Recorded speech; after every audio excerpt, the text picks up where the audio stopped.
کسی بچی کا موبائل اگر اس کی چھوٹی بہن لے لے غلطی سے تو موبائل تو بعد میں چھینے گی، پہلے ایک تماچا لگائے گی اور کہے گی دوبارہ ہاتھ نہیں لگانا میرے موبائل پہ۔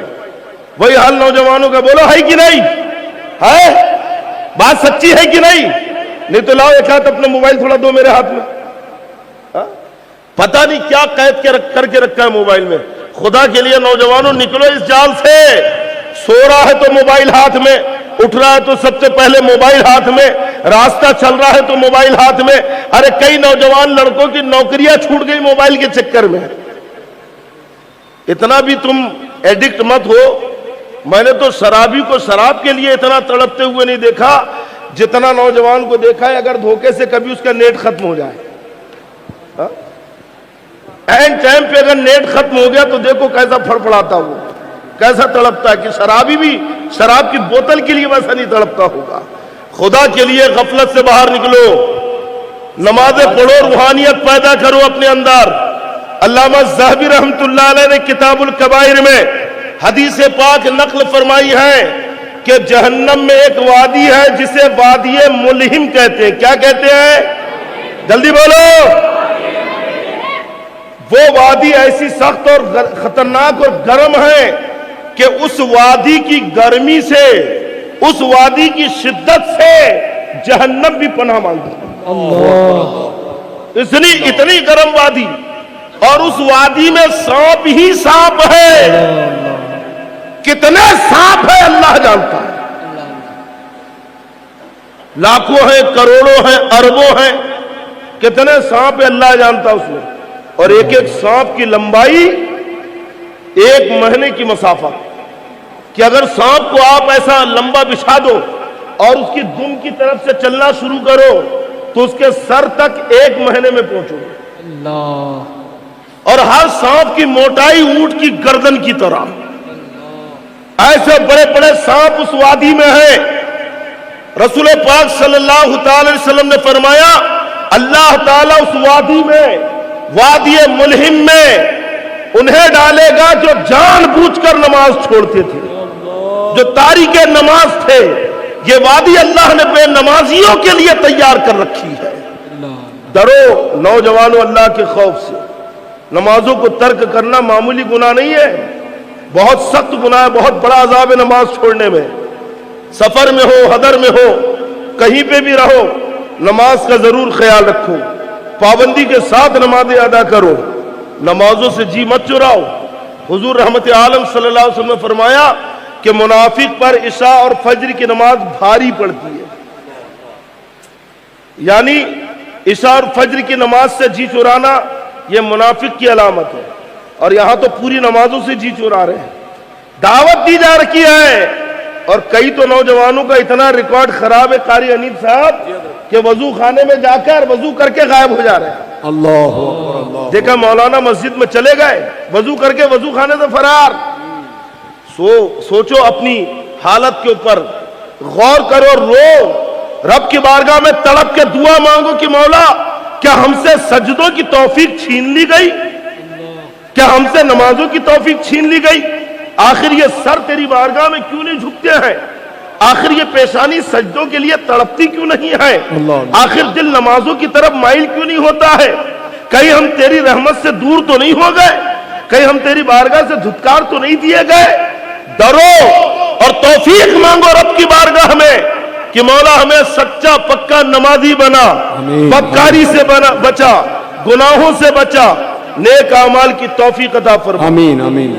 علامہ ذہبی نے ایک حدیث پاک نقل فرمائی ہے، سبحان اللہ۔ اور یہ حدیث مشکات شریف میں بھی ہے۔ رسول پاک صلی اللہ تعالی وسلم نے فرمایا کہ من حافظ علیہا کانت لہ نورا و برہانا و نجاتا یوم القیامہ ولم یحافظ علیہا لم تکن نورا ولا برہانا ولا نجاتا۔ اللہ کے نبی صلی اللہ علیہ وسلم فرمایا کہ جو اپنی نماز کی حفاظت کرتا ہے، جو نماز پابندی سے پڑھتا ہے، تو رب تبارک و تعالیٰ قیامت کے دن اس نماز کو اس کے لیے نور بنا دے گا۔ سبحان اللہ۔ ارے بولیے نا سبحان اللہ۔ سبحان اللہ۔ ابھی تو ابتدا ہے، انتہا 1 بجے ہوگی رات میں۔ سبحان اللہ۔ ابھی سے یہ حال رہا تو وہاں تک کیسے پہنچیں گے آپ؟ اجتماع کی ابتدا ہے، اور میں تو کہتا ہوں لائی کے مبارکباد ہے معیار ٹرسٹ کے جیال نوجوان کہ جنہوں نے خلیفہ قائد ملت اور مجاہد اہل سنت حضرت علامہ عثمان یزدانی صاحب کے شانہ بشانہ کھڑے ہو کر آج حیدرآباد کے سنی مسلمانوں کو یہاں جمع کر دیا۔ سبحان اللہ۔ ورنہ قوم کا حال تو یہ ہو گیا کہ پکڑو تو ہاتھ میں نہیں آ رہی ہے، ہاں اپنے کاموں سے فرصت نہیں، دنیا داری سے فرصت نہیں، بھاگتی پھر رہی ہے۔ میں تو سمجھتا ہوں کہ مولانا عثمان صاحب نے اپنی محنتوں کے ذریعے ایک کرامت کا مظاہرہ کر کے نوجوانوں کو سنیوں کو آج یہاں جمع کر لیا۔ سبحان اللہ۔ ارے واقعی آج نوجوانوں کو جمع کرنا کسی کرامت سے کم نہیں ہے، بے شک حضرت، واہ، قوم کو اکٹھا کر لینا معمولی بات نہیں ہے یہ، اور پھر آپ کے لیے اتنے بڑے اجتماع کا اہتمام، دینی نشست، تبلیغی مشن، الگ الگ عنوان کے اوپر خطابات، علماء کے خطاب، عقائد کے اوپر، نماز کے اوپر، اصلاح اعمال پر، ہے کہ نہیں؟ یعنی آج ایک ایسا گلشن تیار کیا کہ جس میں جیسے پھول لگے نا الگ الگ رنگ کے، ایسی آپ کو الگ الگ عنوان سے یہاں سے چن کر لے کے جانا۔ سبحان اللہ۔ ابتدا نماز سے ہوئی ہے، ارے بولیے جلدی، اختتام بھی نماز پر ہوگا زندگی کا۔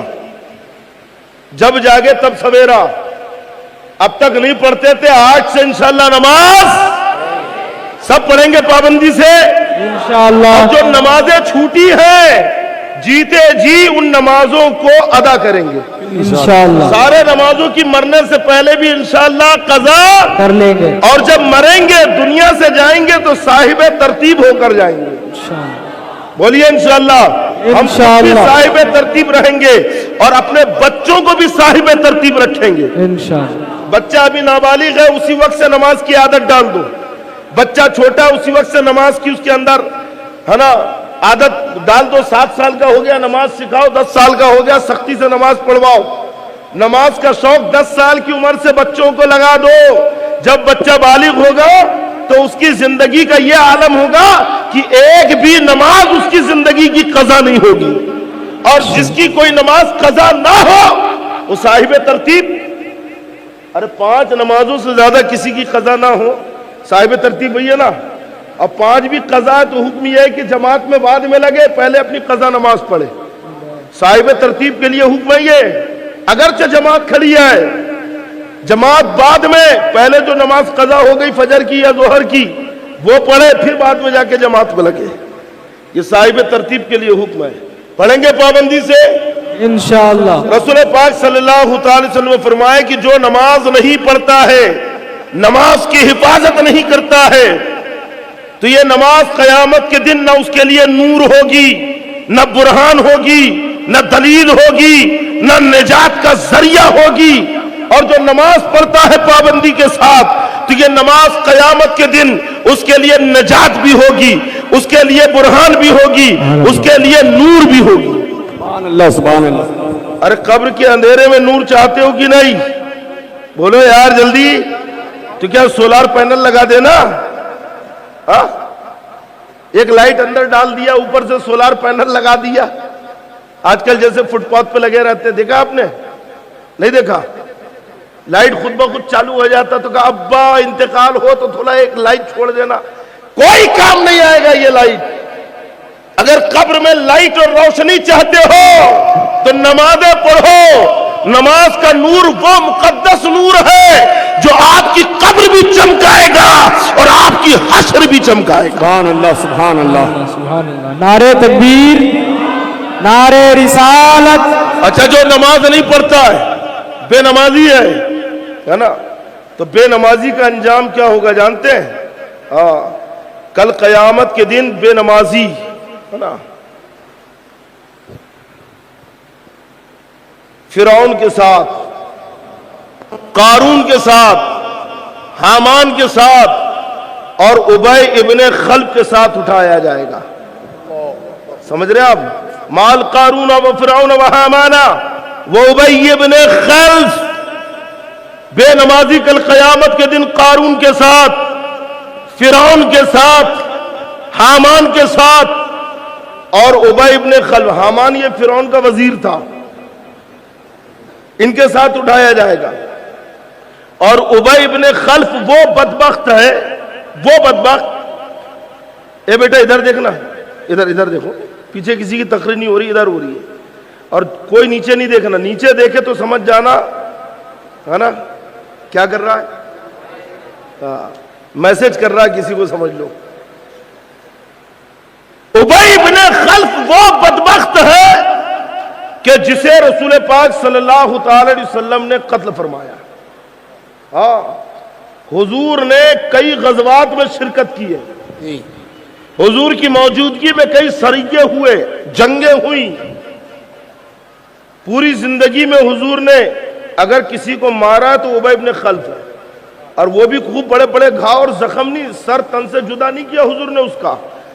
بلکہ جنگ احد میں وہ کہتا تھا کہ میں نے ایک گھوڑا پالا اور اس پہ بیٹھ کر حضور کو قتل کروں گا. حضور کو خبر پہنچی تو کہا اس کو تو میں قتل کروں گا. اور جب جنگ احد میں آیا، رسول پاک صلی اللہ تعالی وسلم نے برچھی سے اس کے اوپر میں حملہ کر دیا، برچھی سے مارا. اور جب مارا نا تو کوئی گہرا اور بہت بڑا زخم نہیں، ایسا چیرا لگ گیا. چیرا لگا تو پورے لشکر کفار میں ادھم مچاتے ہوئے گھوم رہا، چیختے ہوئے کہ ہائے ہلاک ہو گیا، ہائے مر گیا. لوگ کہتے ہیں کہ یہ نامردانگی کا مظاہرہ نہ کر، اتنا سا تو زخم ہے، اتنا چیخ رہا ہے. کہ زخم تو چھوٹا ہے لیکن درد میں جانتا ہوں، اس درد کی شدت کیا ہے وہ مجھے پتا ہے. اور سنو، یہ زخم مجھے ہلاک کر دے گا. ہائے مشرک، ہائے نبی کا دشمن. لیکن دیکھو آج کے وہابی دیوبندی بھی 2 قدم آگے، حضور کے علم غیب کا انکار کر رہے ہیں، حضور کے اختیار کا انکار کرتے ہیں، حضور کی شفاعت کا انکار کرتے ہیں. لیکن وہ کہہ رہا تھا کہ یہ زخم مجھے ہلاک کر دے گا، کیونکہ میں نے سنا ہے کہ محمد رسول اللہ نے کہا تھا کہ اسے میں ماروں گا. اور میں نے دیکھا ہے کہ جب بھی محمد رسول اللہ کوئی بات کہتے ہیں وہ بات کبھی جھوٹی نہیں ہوتی. سبحان اللہ، سبحان اللہ. اسی زخم سے تڑپ تڑپ کر وہ ہلاک ہو گیا. تو دنیا میں سب سے بدبخت وہ ہے جو کسی نبی کو قتل کرے یا نبی اسے قتل کرے. دنیا کا سب سے بڑا بدبخت آدمی ہوا ہے جو کسی نبی کو قتل کرے یا نبی اسے قتل کرے. یہ سب سے بدبخت. اب بتائیے ابی ابن خلف کتنا بدبخت ہے کہ جسے صرف نبی نہیں، امام الانبیاء، سارے نبیوں کے سردار نے قتل کیا ہو تو کتنا بدبخت ہے وہ. اور حضور فرما رہے ہیں کہ بے نمازی ابی ابن خلف کے ساتھ اٹھے گا. تو کوئی اٹھنا چاہے گا ابی ابن خلف کے ساتھ؟ ارے بولو یار، فرعون کے ساتھ، حامان کے ساتھ، قارون کے ساتھ، کس کے ساتھ اٹھنا چاہیں گے؟ صدیق اکبر کے ساتھ، سبحان اللہ. فاروق اعظم کے ساتھ، عثمان غنی کے ساتھ، مولا علی کے ساتھ، رضی اللہ تعالیٰ عنہم. ان بزرگوں کے ساتھ اٹھنا چاہیں گے نا؟ اچھا کتنے لوگ ہیں جو غوث اعظم کے ساتھ اٹھنا چاہتے قیامت میں؟ پورے ہاتھ نہیں اٹھ رہے ہیں. کچھ لوگ سوچ رہے ہیں کل ہی نہ اٹھ جائے. ارے کل بھی اٹھ گیا تو یہ تو دیکھ کس کے ساتھ اٹھ رہا ہے، حشر کس کے ساتھ ہو رہا ہے. سرکار غریب نواز کے ساتھ اٹھنا چاہتے ہو کہ نہیں؟ محبوب الہی کے ساتھ اٹھنا چاہتے ہو کہ نہیں؟ قیامت میں تاج الاولیاء کے غلاموں میں اٹھنا چاہتے ہو کہ نہیں؟ اعلیٰ حضرت کے غلاموں میں اٹھنا چاہتے ہو کہ نہیں؟ تو آج سے نماز کی پابندی شروع کر دو، کیونکہ جو نمازیں پڑھے گا، جو پابندی سے نماز ادا کرے گا، کل قیامت کے دن انشاءاللہ صحابہ کرام کے ساتھ اٹھے گا، اہل بیت اطہار کے ساتھ اٹھے گا، اللہ کے نیک اور محبوب بندوں کے ساتھ اس کا حشر ہوگا. اللہ اللہ اللہ. اور جو نہیں پڑھے گا، بتا دیا میں کس کے ساتھ اٹھے گا. پڑھیں گے انشاءاللہ صاحب، پابندی کے ساتھ انشاءاللہ. جمعہ کی جمعہ نہیں پڑھیں گے، جمعہ بھی نہیں پڑھیں گے. استغفر اللہ استغفر اللہ. ہاں صرف جمعے کی نہیں، پوری 5 وقت کی پڑھیں گے پابندی کے ساتھ انشاءاللہ. انشاءاللہ. جیسے پڑھنا ہے ویسے، ایسا نہیں اپنی مرضی سے کیسے بھی پڑھ لیا. اور پڑھنا کیسے یہ بھی آنا چاہیے نا، نہیں آنا چاہیے؟ کیسے نماز میں کھڑے ہونا ہے، کیسے جو ہے تو ہے نا، آپ نے دیکھا ہوگا کچھ لوگ ایسا پل بنا کے کھڑا ہوتے ہیں، ہاتھ سینے پہ باندھتے ہیں ایسا، ہے نا۔ ہمارے احناف کے ہاتھ ناف کے نیچے باندھا جاتا ہے، ناف کے نیچے باندھتے نا آپ، سینے پہ باندھنے والے آپ کے حیدرآباد میں ہے کہ نہیں؟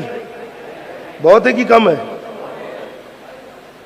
ہم نے فقہ کی کتابوں میں پڑھا ہے، مولانا عبد الرحمن صاحب قبلہ اور حافظ غلام رضا صاحب، فقہ کی کتابوں میں مدرسے میں ہم نے پڑھا ہے کہ مرد جو ہے وہ ناف کے نیچے ہاتھ باندھے ایسا،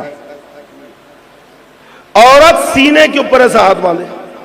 عورت کہاں ہاتھ باندھتی ہے؟ اب مرد کہاں باندھتا ہے؟ اچھا، مردوں کے لیے حکم یہ ہے کہ جب تکبیر کہے تکبیر تحریمہ تو ہاتھوں کو کہاں تک اٹھائے؟ کانوں کی ایسا، ہاتھ نہ ایسے آسمان کی طرف ہوں گے نہ کھڑے ہوں گے، بلکہ قبلے کی طرف ایسا، ہتھیلی کدھر ہوگی؟ انگلیاں نہ پھیلی ہوں گی نہ چپکی ہوں گی، بلکہ اپنی نارمل حالت میں رہے گی۔ اللہ اکبر۔ مرد کہاں تک ہاتھ اٹھائے اور عورت کاندھے تک۔ آپ کے یہاں کچھ مرد ہے کہ جو کاندھوں تک اٹھاتے ہیں؟ ہے نا؟ ارے جو یہاں ہاتھ باندھتے نا وہ یہیں تک ہاتھ اٹھاتے، دیکھنا۔ آپ جانتے ہیں فقہ کی کتابوں میں ہم نے پڑھا ایک جملہ دیا گیا ہے، حضرات توجہ چاہتا ہوں، ہے نا؟ ارے ماشاء اللہ سید صاحب، ہے نا؟ توجہ آپ کی، ہاں۔ جانتے ہیں جملہ کیا ہے فقہ میں؟ کہ مرد ناف کے نیچے ہاتھ باندھے، عورت سینے پر، مرد کانوں تک ہاتھ اٹھائے، عورتیں کاندھوں تک۔ کیوں؟ کیونکہ عورتوں کے لیے اس میں پردہ زیادہ ہے، عورتوں کے لیے پردہ ہے، سینے پہ ہاتھ باندھنے میں پردہ ہے، ہاتھ اٹھانے پہ، ہاتھ اگر ایسا اٹھائے گی تو تھوڑا زیادہ کشادگی ہوگی، اور عورتوں کو سمٹ کے جیسے مرد پھیل کے سجدہ کریں گے۔ مردوں کے لیے حکم ہے کہ جب نماز پڑھے تو کوہنیوں کو، اپنی یہ پہلوؤں کو بغل سے دور رکھے اور پیٹ کو ران سے دور رکھے، ایسا سجدہ کرے۔ اور عورتوں کے لیے حکم کیا ہے؟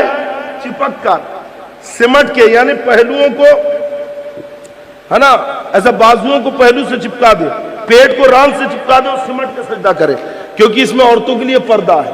تو میں کہتا ہوں ہمارے یہاں عورتیں اس لیے سینے پہ ہاتھ باندھتی ہیں کہ اس میں پردہ ہے، کاندھوں تک اس لیے ہاتھ اٹھاتی ہے کہ اس میں پردہ ہے۔ اے غیر مقلدوں، تم کیوں سینے پہ باندھتے ہو؟ تم کس چیز کا پردہ کر رہے ہو؟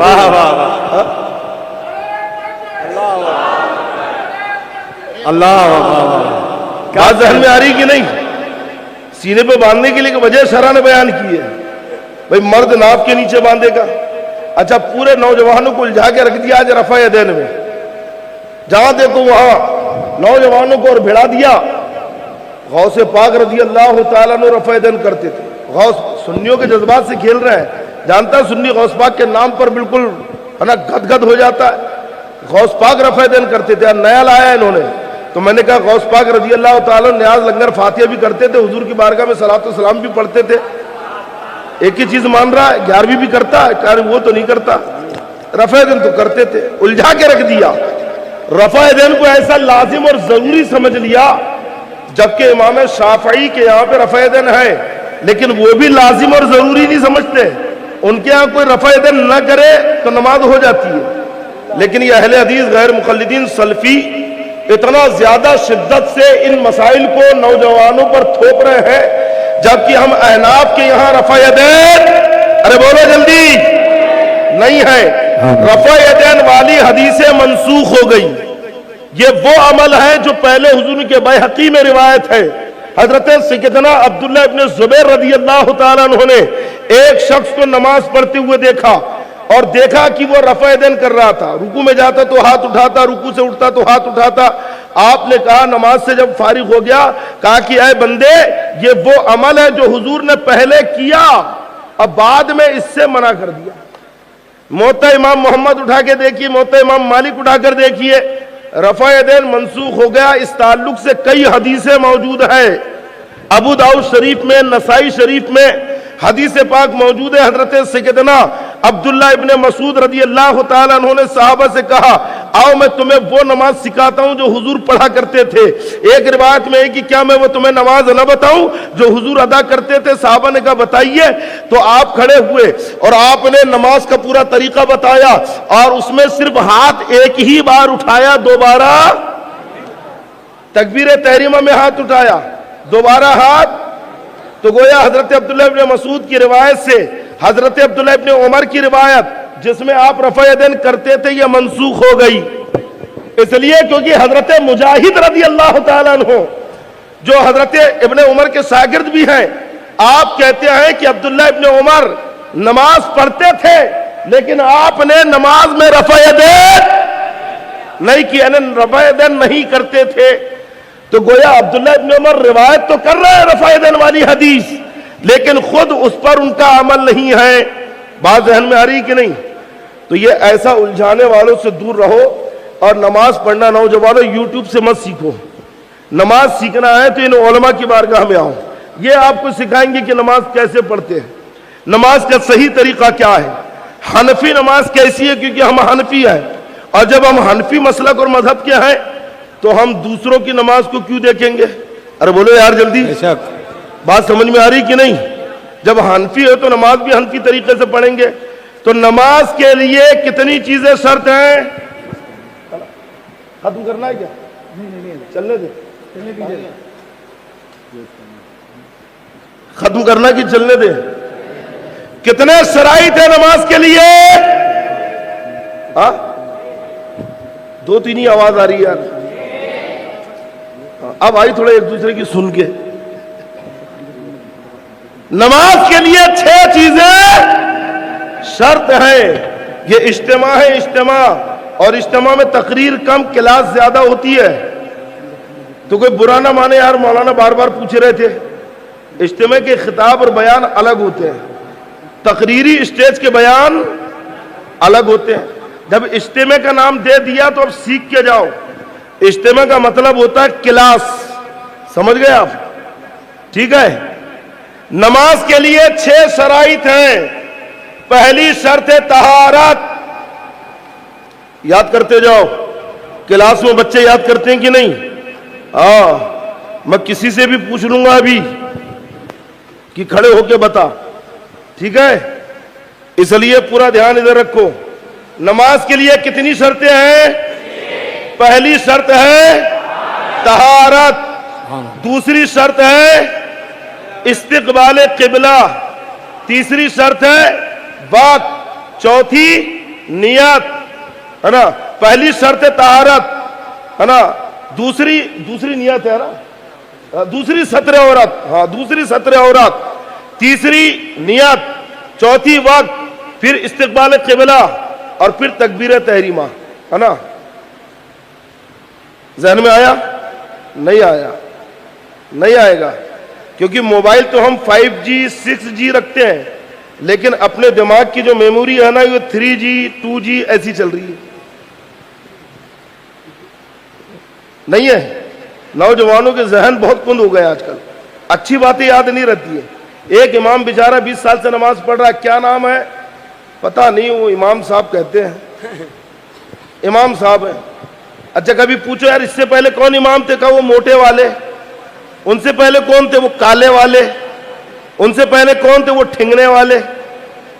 نام ایک کا نہیں معلوم، اور ابھی 2-4 دن نہیں ہوں گے کوئی نیا نیا کرکٹر، نیا نیا فلم ایکٹر لانچ ہو جائے، بچے کی زبان پہ نام، پلیئر اور کھلاڑی ہے افریقہ کا، نام ہے حیدرآباد کے بچے کے منہ پر۔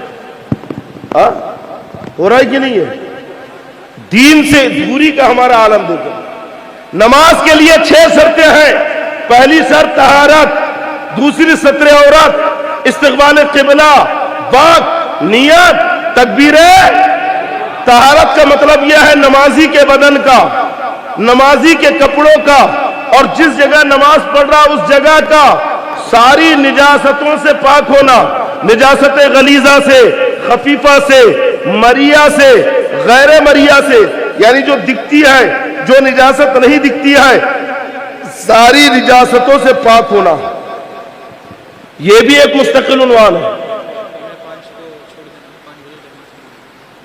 اچھا تو 4:45 تو ہو گیا. ٹھیک ہے چلیے جلدی جلدی, تو 5 منٹ ہے بس میرے پاس, توجہ رکھو ادھر. طہارت سے مراد کیا ہے؟ نمازی کے بدن کا, کپڑوں کا, اور جس جگہ نماز پڑھا اس جگہ کا ساری نجاستوں سے پاک ہونا. اور اسی طہارت کے اندر داخل ہو گیا وضو نہیں ہے تو وضو کا ہونا, غسل نہیں ہے تو غسل سے بھی ہونا, اور اگر وضو اور غسل پر قادر نہیں ہے, پانی نہیں ہے, یا بیمار اتنا ہے کہ پانی کے استعمال پر مر جائے گا, تو تیمم کرنا. تیمم بھی ہے نا, طہارت کی ایک صورت کیا ہے؟ تیمم. تو ہر طرح کی نجاستوں سے نمازی کے بدن, کپڑوں اور جگہ کا پاک ہونا, اور نمازی کا غسل سے بھی ہونا, وضو سے بھی ہونا, یہ طہارت میں شامل. دوسرا ستر عورت, یعنی نمازی کے بدن کا چھپا ہوا ہونا.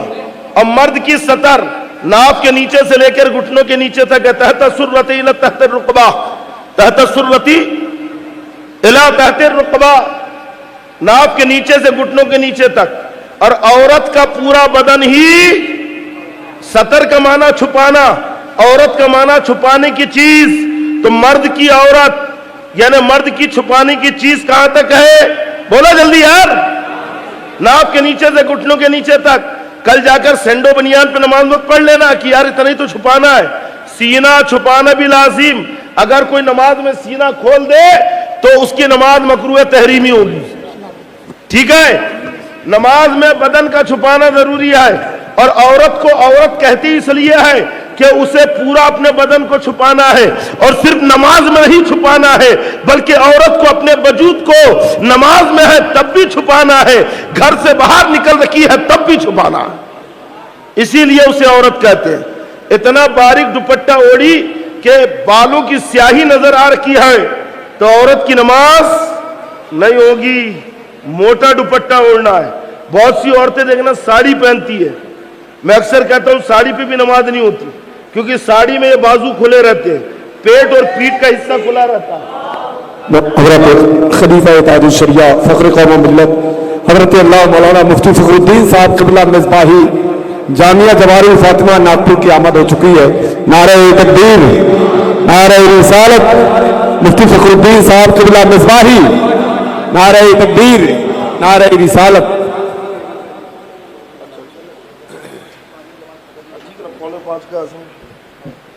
ٹھیک ہے ٹھیک ہے ہاں بس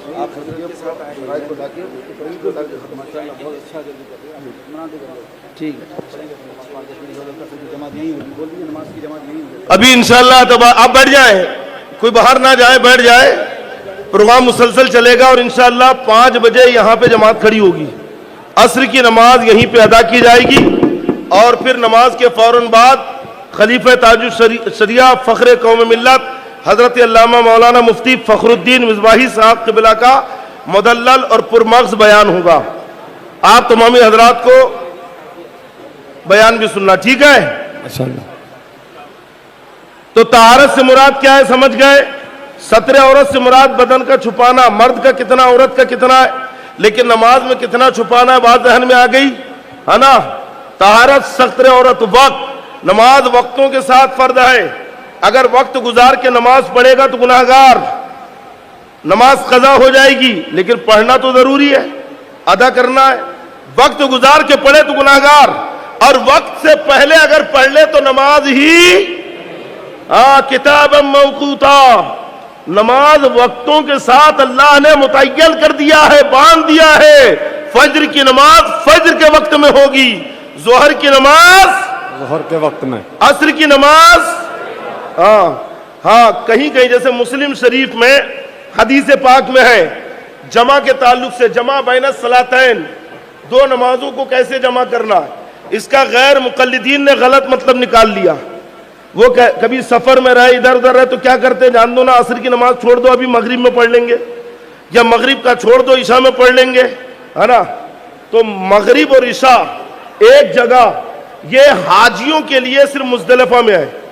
لیکن غیر مقلدین مسلم شریف کی وہ روایت جس میں 2 نمازوں کو اکٹھا کر کے پڑھنے کا آیا ہے, غلط مطلب قوم کے سامنے بیان کرتے ہیں. نئے نوارے کالج پڑھنے والے داڑھی منڈے کھڑے سے ہے نا پانی پینے والے سگریٹ کا دھواں اڑانے والے انگریزی میں چند حدیثوں کے معنی رٹ کر لوگوں کو گمراہ کرنے والے یوٹیوب پر آ کر ایسے گمراہ کرتے ہیں کہ کوئی بات نہیں, اگر آپ بیزی ہیں سفر میں ہیں ظہر اگر جا رہی ہے تو چھوڑ دو, عصر میں پڑھ لینا, کیونکہ مسلم شریف میں ہے کہ 2 نماز ایک ساتھ پڑھ سکتے ہیں. معاذ اللہ, غلط ہے. قرآن کہہ رہا ہے کہ نماز وقتوں کے ساتھ فرض ہے. ہاں جو حدیث میں ذکر آیا 2 نمازوں کو جمع کرنے کا, تو یہ جمع سوری ہے. کیا ہے؟ سورتن جمع ہو رہی ہے. اور اس کا طریقہ یہ ہے کہ اگر کبھی آپ سفر میں چلے گئے, نماز نہیں پڑھی, موقع نہیں ملا, جگہ نہیں ملی, ہے نا, تو پھر آپ ظہر کی نماز ظہر کے آخری وقت میں پڑھنا, وقت میں ہی ہے ظہر کے, لیکن آخری وقت میں ظہر پڑھ لیں اور پھر تھوڑا سا رکے, اور جیسی عصر کا وقت شروع ہو تو عصر کی نماز عصر کے شروع وقت میں, ظہر کی نماز ظہر کے آخر وقت میں اور عصر کی نماز عصر کے شروع وقت میں پڑھ لیں. تو دونوں نمازیں اس کے وقتوں میں ہی ادا ہوئی. ہاں دونوں قریب قریب ہونے کی وجہ سے جمع بین الصلاتین نظر آئی, لیکن جمع سوری ہے. تو جو حدیث میں آیا ذکر 2 نمازوں کو اکٹھا کرنے کا, وہ یہی ہے. بات سمجھ میں آئی؟ ایسا نہیں ہے کہ ایک نماز کو چھوڑ دو اور دوسرے وقت میں جا کے پڑھو, ایسے میں تو گناہگار ہو جائے گا, قرآن کی مخالفت ہو جائے گی, کیونکہ قرآن کہہ رہا نماز کو وقتوں کے ساتھ پڑھو. تو نماز ان کے وقتوں کے ساتھ پڑھنا ہے, تو وقت کے اندر نماز پڑھنا یہ بھی شرط. بات ذہن میں آ گئی ہے نا؟ تو پہلی شرط کیا ہے؟ جلدی جلدی بولو. دوسری, تیسری, ہاں استقبال قبلہ تو بتایا نہیں میں نے. استقبال قبلہ, کعبے کی طرف منہ کرنا, تیسری شرط ہے نا. قبلے کی طرف منہ کر کے نماز پڑھنا. قبلہ ادھر ہے, آپ نے ادھر منہ کر کے پڑھا, نماز ہوگی؟ قبلے کی طرف منہ ہونا یہ ضروری ہے. اگر 45 ڈگری آپ قبلے کی سمت سے باہر ہو گئے, پھر گئے, تو نماز حالت نماز میں چہرے سے ادھر ادھر دیکھا ایسا گھما کر, تو مکروہ تحریمی ہے. اور حالت نماز میں اگر سینہ قبلے سے پھر گیا تو یہ مفسد نماز ہے, اس سے نماز فاسد ہو جاتی ہے. بات ذہن میں آ گئی؟ تو کعبے کی طرف منہ کر کے نماز پڑھنا, چاہے دنیا کے کسی بھی کونے میں ہو آپ, قبلے کی طرف منہ کرنا یہ شرائط نماز میں سے ہے, نماز کی اہم شرط ہے. اگر قبلے کی طرف منہ کر کے نہیں پڑھا تو اس کی نماز نہیں ہوگی. جلدی بولو یار, نہیں ہوگی, ہے نا. وقت بھی سمجھ گئے, اور اب ہے نیت. جب نماز پڑھیں گے تو نماز کی نیت بھی ضروری ہے. ظہر کی نماز پڑھ رہے تو نیت کائی کی کریں گے؟ عصر کی. عصر کی پڑھ رہے ہیں تو عصر کی. مغرب پڑھ رہے ہیں تو اچھا, نیت دل کے ارادے کے نام ہے. جماعت کھڑی ہو گئی, آپ جلدی جلدی گئے, سوچ رہے کہ جماعت ختم نہ ہو جائے, رکعت چھوٹ نہ جائے, یہ چکر میں آپ پیچھے گئے, جا کے نیت کر دو 2 رکعت نماز فجر کی, یا 4 رکعت نماز ظہر کی, یہ آپ نے زبان سے نیت کر لی, لیکن جس نماز میں لگ رہے تھے وہ تھی عصر کی, اور منہ سے کیا نکل گیا؟ ظہر کی. تو نماز کون سی ادا ہوگی؟ عصر کی. عصر کی ہی ادا ہوگی, کیونکہ زبان کا اب یہاں پہ اعتبار نہیں رہے گا, کیونکہ زبان سے غلطی سے ظہر نکل گیا, ورنہ نماز تو آپ عصر کی پڑھ رہے ہیں. تو نیت دل کے ارادے کا نام ہے. دل میں جس نماز کی نیت ہے وہی نماز ادا ہوگی. دل میں عصر کی نماز کا ارادہ ہے, عصر کی نماز پڑھنے گھر سے چلے, لیکن نیت باندھتے وقت غلطی سے ظہر نکل گیا, تو اب یہاں پہ اعتبار نہیں, بلکہ نماز آپ کی عصر کی ہوگی. تو نیت بھی ضروری ہے دل میں. جو نماز پڑھ رہا ہے اس کی نیت ہونی چاہیے. فرض پڑھ رہا ہے تو فرض کی نیت, سنت پڑھ رہا ہے تو موقدہ ہے تو موقدہ کی نیت, نفل ہے تو نفل کی نیت, غیر موقدہ ہے تو, ارے بولو یار جلدی جلدی, ہے نا. ٹھیک ہے, نیت. اور چھٹی شرط ہے تکبیر تحریمہ, ہے نا. اللہ اکبر کہہ کے ہاتھوں کو ناف کے نیچے باندھنا. تو یہ تو ہاتھ باندھنا اٹھانا یہ تو سنت ہے, لیکن تکبیر یہ فرض ہے. تکبیر تحریمہ فرض ہے. بغیر اس کے نماز، اگر آپ گئے اور جا کے سیدھے ایسا لگ گئے اللہ اکبر نہیں کہا آپ نے تو نماز نہیں ہوگی۔ اچھا تکبیر کہنا فرض ہے اور اللہ اکبر کہنا واجب ہے۔ اگر آپ نماز شروع کریں گے اللہ اعظم یہ کہہ کر، ہے نا، یا پھر سبحان اللہ یا الحمدللہ، ہے نا، تو نماز درست نہیں ہے۔ اس لیے کیونکہ آپ کو اللہ اکبر ہی کہنا ہے۔ تکبیر تحریمہ جو ہوتی ہے اس میں اللہ اکبر کہنا واجب ہے۔ امام کے ساتھ پڑھ رہے ہو تو امام کے کہنے کے بعد کہو، جب امام اللہ اکبر کہہ دے پھر آپ کہو۔ اگر امام کے پہلے آپ نے اللہ اکبر کہہ دیا تو آپ کی نماز، کیونکہ جو فرض تھا، تکبیر تحریمہ فرض بھی ہے اور شرط بھی ہے، تو جو نماز کی شرط ہے اور فرض ہے یعنی تکبیر تحریمہ، یہ آپ نے امام سے پہلے ادا کر دی۔ اور کوئی بھی رکن اگر امام کے پہلے مقتدی ادا کر دے تو اس کی نماز ہر رکن امام کے بعد ادا کرنا ہے۔ تو ایسی تکبیر تحریمہ بھی امام کے کہنے کے بعد کہنا۔ اور جب تکبیر کہے تنہا نماز پڑھے یا امام کے پیچھے نماز پڑھے تو کم سے کم اتنی آواز میں کہے کہ کانوں تک ہمارے آواز آ جائے، اتنی آواز میں کہنا ہے نا۔ اگر اتنے دھیرے کہا، دل کی دل میں کہہ لیا یا صرف ہونٹ ہلا کے رہ گیا، نماز نہیں ہوگی۔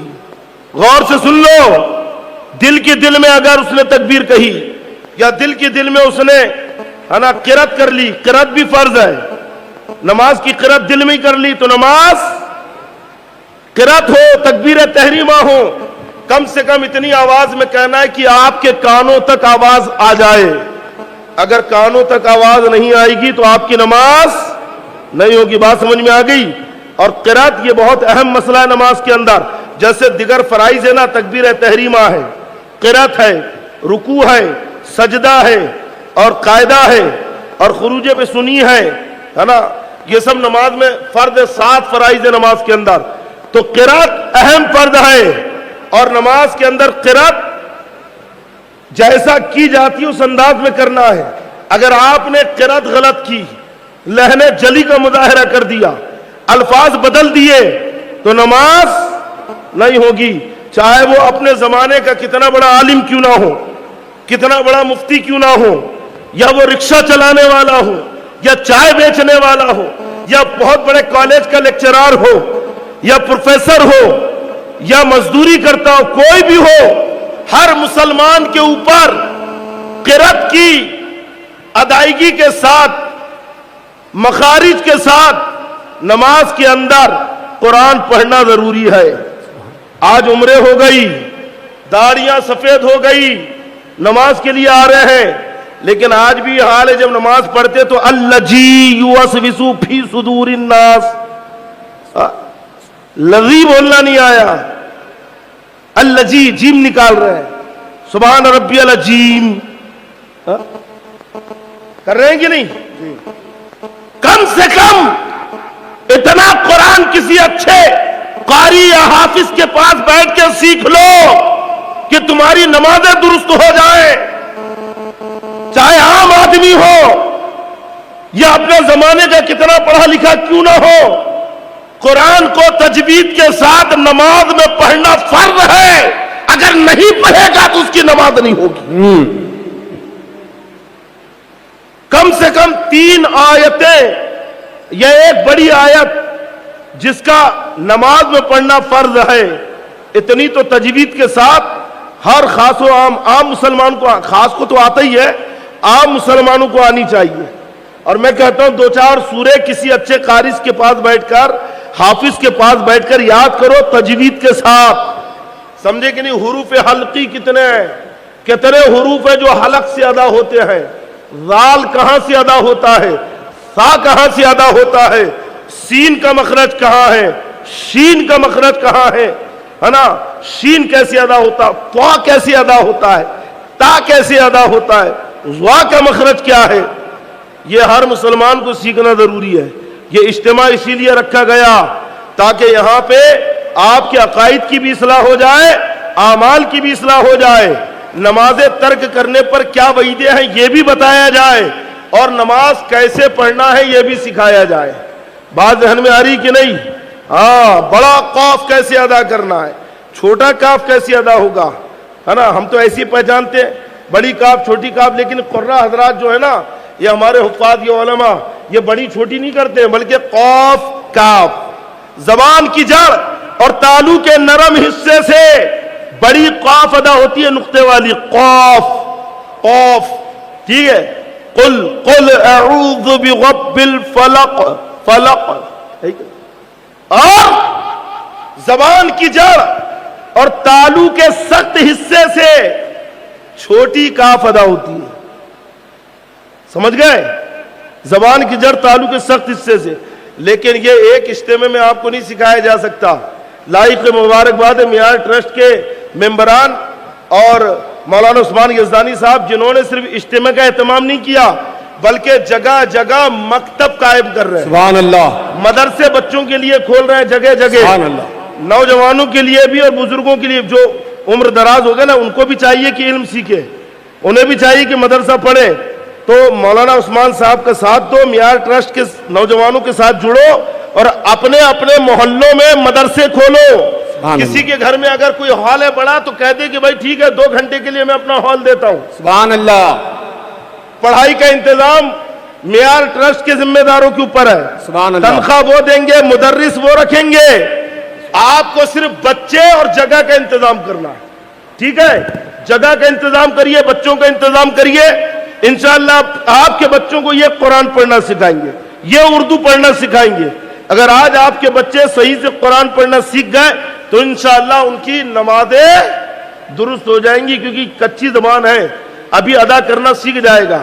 ورنہ آپ خود اپنے اوپر قیاس کر لیں کہ آپ کو اپنی زبان کو درست کرنے میں کتنی دشواری جا رہی ہے. تو مکتب بھی اپنے علاقے میں قائم کریں گی کہ نہیں انشاءاللہ؟ جلدی بولیے. اور نمازیں پابندی سے پڑھیں گے انشاءاللہ. رب تبارک و تعالی ہم سب کو دنیا اور آخرت کی بھلائیاں عطا فرمائے، بد عقیدوں، بد مذہبوں، بد دینوں سے دور رہنے کی توفیق عطا فرمائے اور اس اجتماع کو اپنی بارگاہ میں قبول فرمائے. السلام علیکم ورحمۃ اللہ وبرکاتہ.